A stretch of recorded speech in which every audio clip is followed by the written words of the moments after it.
What's up, YouTube? This is Too Raw for TV. All right, so there have been murmurs and rumors for quite some time now that the nephew of the late President John F. Kennedy and the son of slain U.S. Senator Robert F. Kennedy would challenge Joe Biden for the Democratic presidential nomination in 2024. Well, I'll put a link to this article in the pinned comment in the comment section below. And it's been confirmed that Robert Kennedy Jr. will challenge Joe Biden for the 2024 Democratic presidential nomination. Robert Kennedy Jr. files to run for president as a Democrat. Anti-elixir activist, and if you're new to my channel, elixir is a code for a certain word. Anti-elixir activist Robert F. Kennedy Jr. filed paperwork yesterday to run for president as a Democrat in a long-shot bid against President Biden.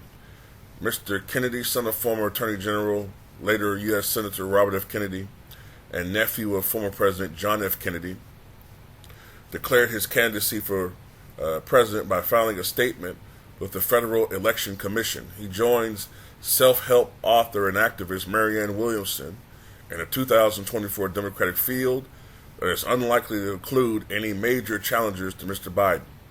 A White House spokesman declined to comment. Although he hasn't formally launched his re-election campaign, Mr. Biden has repeatedly said he intends to seek a second term. Mr. Kennedy, who is 69 years old, is a former environmental lawyer who has spent more than a decade pushing anti-elixir conspiracy theories. He led a campaign casting doubt on the recent outbreak virus elixirs. I'm trying to figure out how to say that without saying the word.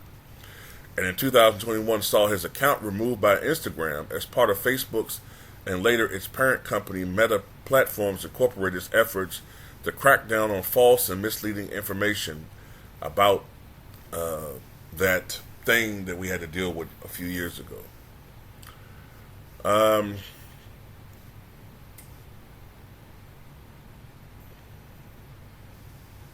Just reading some things.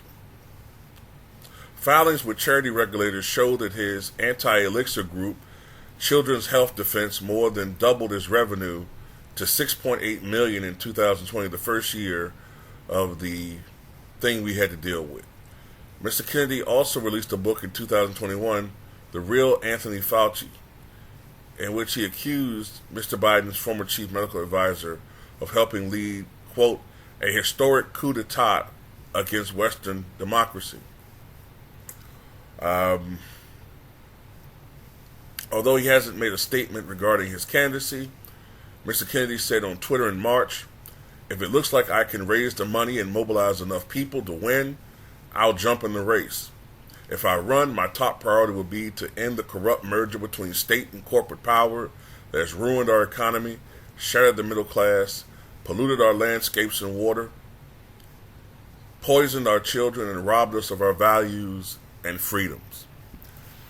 This isn't exactly the same thing, but it sort of reminds me a little bit of 1980 when Robert F. Kennedy Jr.'s uncle, the late Ted Kennedy, longtime senator from Massachusetts, challenged then President Jimmy Carter for the Democratic nomination that year.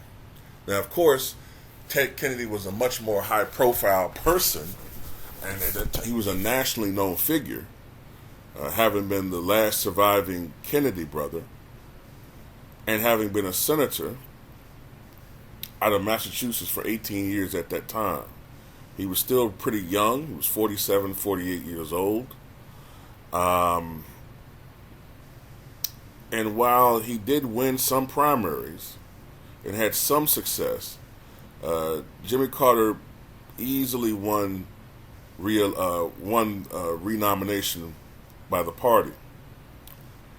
But still, the fact that he challenged Jimmy Carter and afterward at the convention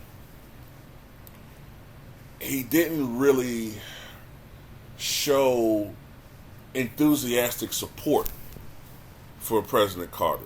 You know, when you have a challenge in the party like that, and a candidate wins, it's very important for all the losing candidates in the primary to then unite behind the winning candidate, the winning nominee, to show solidarity within the party. And Ted Kennedy never really embraced Jimmy Carter.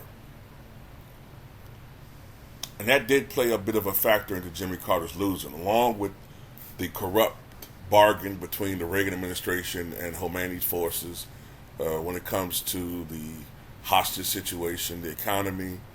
All those things played factors. I'm trying to see anything else I want to talk about. Ted Kennedy's speech overshadowed Jimmy Carter's in that convention too. The "Dream Will Never Die" speech.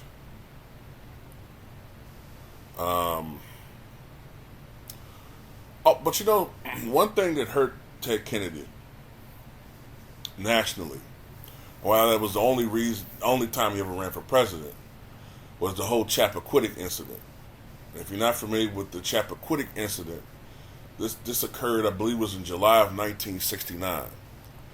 And this is when Ted Kennedy was 37 years old, right? And there was a event where he was attending that was celebrating some of the female staffers that had been so integral to his brother, Robert Kennedy, running for president during a short time in 1960 before he was assassinated.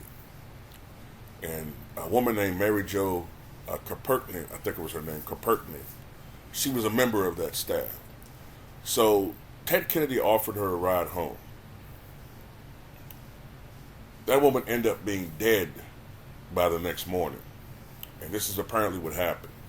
Now, we don't know what happened in that car, but it's presumed that Ted Kennedy, who was a notorious philanderer, probably was dilly-dallying with this woman, right? Even though he reported that the accident occurred a couple of minutes after they left the party, which was 11:15 p.m., apparently Ted Kennedy and his woman were spotted necking by a police officer, right? Now, the woman at the time, Mary Jo Kirkpatrick, I think she was 28.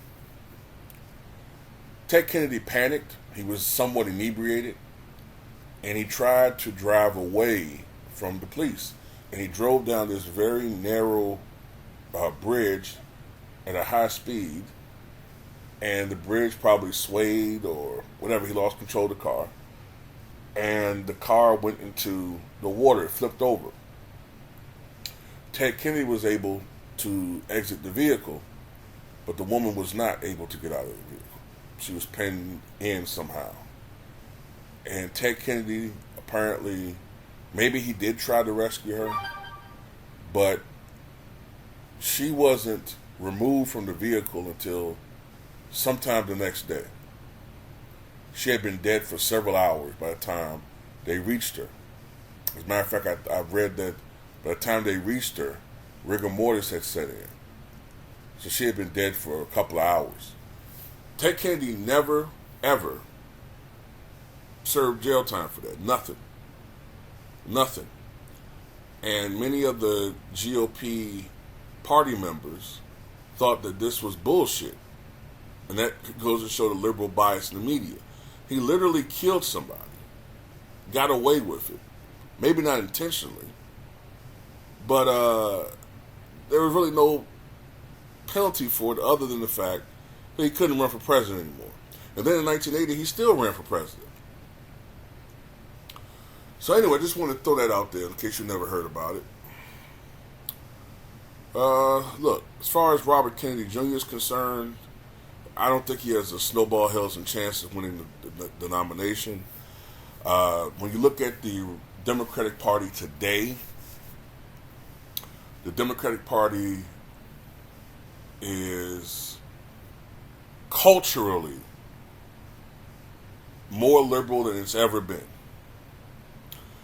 Compared to the stance of most rank and file Democrats, Robert Kennedy Jr. would be considered right wing, even though he's not really right wing when you really look at it, because he's about compassion, he's about fairness, he's about having a society where we have clean water and fresh air and fairness. Actually, when you look at it, he's being perceived as a right winger, but he's actually very progressive, almost socialistic viewpoints. But because of the fact that, he's, of a certain opinion when it comes to the elixirs and certain things that our government is not telling us and they're doing to us, I agree with a lot of shit he's talking about. That's as far as I'll go with it. Not everything, but I agree with some things he's talking about. And I have to say, if he did run, and if he's on the ballot in Virginia for the Democratic nomination, I'd probably vote for him. He'd be the only one I'd vote for. And by the way, if I didn't mention it, Marianne Williamson is also in the race. She ran in 2020. But anyway, that's it. Tell me what you guys think.